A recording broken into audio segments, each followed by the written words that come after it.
Projected to lose 3 seats, New York 2. Also going to lose a seat, Minnesota, Oregon, Rhode Island, Illinois, all blue states. Who's getting these? Texas, Florida, Idaho, and Utah.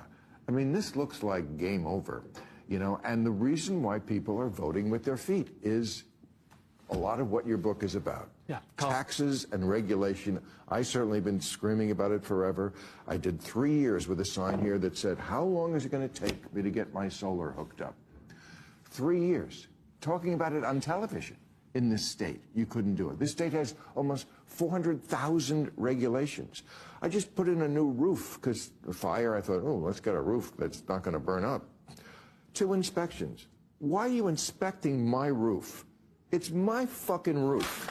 If it falls on me, that's my problem. And we're taxed more than any other state. People are leaving these kind of states for places where they're not, they feel the heavy breath of government on them. It's not that hard for Democrats to understand this, but they seem to be incapable of doing anything about it. So we poll this. They're leaving on cost of living. That's all part of it. They're leaving because they can't afford homes. And it's a huge, not just political problem, those numbers you just gave. After 2030, if that holds, a Democrat could win every state Kamala Harris won, win Michigan, win Pennsylvania, and I'm just blanking on the third blue wall state, win Michigan, win Pennsylvania, and win Wisconsin, and lose the presidential election, right? The blue wall would no longer be enough for them to win. And you have to take that. You mean they could win those 3 states and still lose the presidential? That's how bad it is, right? Wow. And that's because they are driving people out, working class families out of the states they govern, because the cost of living is too high. And the cost of living is too high in part for regulatory reasons, in part for taxes. But the big problem is they just don't have enough of the things people need. Not enough homes, not enough energy, not a government capable of delivering. And they've been treating that as not a real problem. You were talking about your solar sign. California high-speed rail, it's a huge disaster, but nobody's ever done anything about it. If you tried to build it again, it would go the exact same way. High-speed rail? Yeah, California's high-speed rail. I think we first passed it in Let's leave it there because we get the point. Joe, I'm going to throw it right over to you. They've abandoned the working class. Don't listen to me. Look at the metrics. The metrics tell you everything. They have abandoned the working class. That was the meat and potatoes of the Democratic Party. But this is not the Democratic Party of old.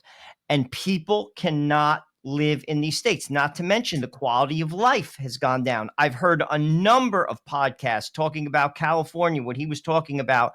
If you want to start a business, it's impossible because of the regulation. So what do? You leave. Then let's look at the uber rich. Larry Ellison, the wealthiest man in California, moved to Florida. Joe Rogan moved to Texas.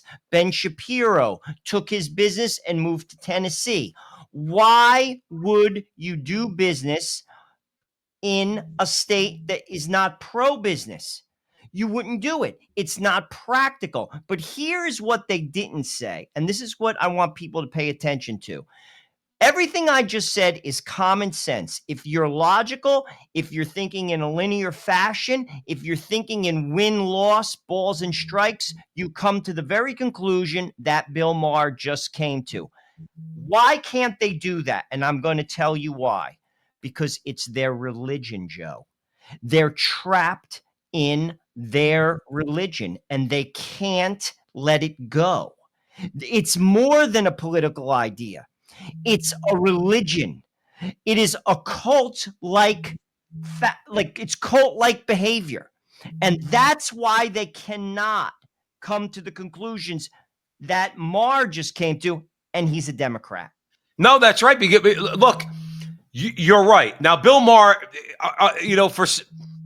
I'm skeptical of Bill Maher only because, conservatives have been saying these things for a long time, and he had a lot of not so nice words to say about those conservatives who were talking about environmentalism being a burden, whether you own a business, whether you're trying to buy a home, and all the regulations they put on you. People complain about taxes. He would curse at them. He would call them nasty names. So my jury's out on Bill Maher. I think he's trying to jump on that kind of like sound good so he doesn't lose a good segment of his audience, or perhaps even gain some. It's He's trying to possible. sound more libertarian. He's not a libertarian. He's a liberal. Okay.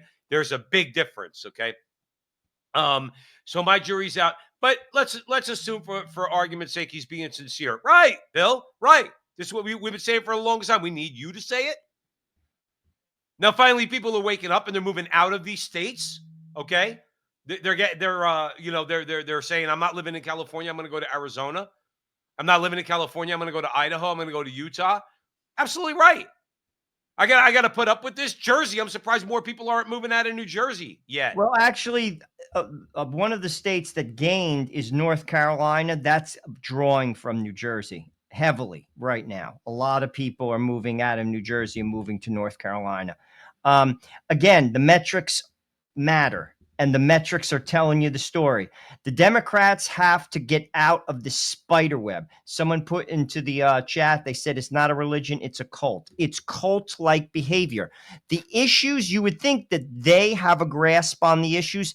The issues have a grasp on them, and they can't get out of the web. They're trapped. And frankly, these ideas are not resonating with regular people. Keep this in mind, Joe. You have 10% of fringe voters on the right and on the left.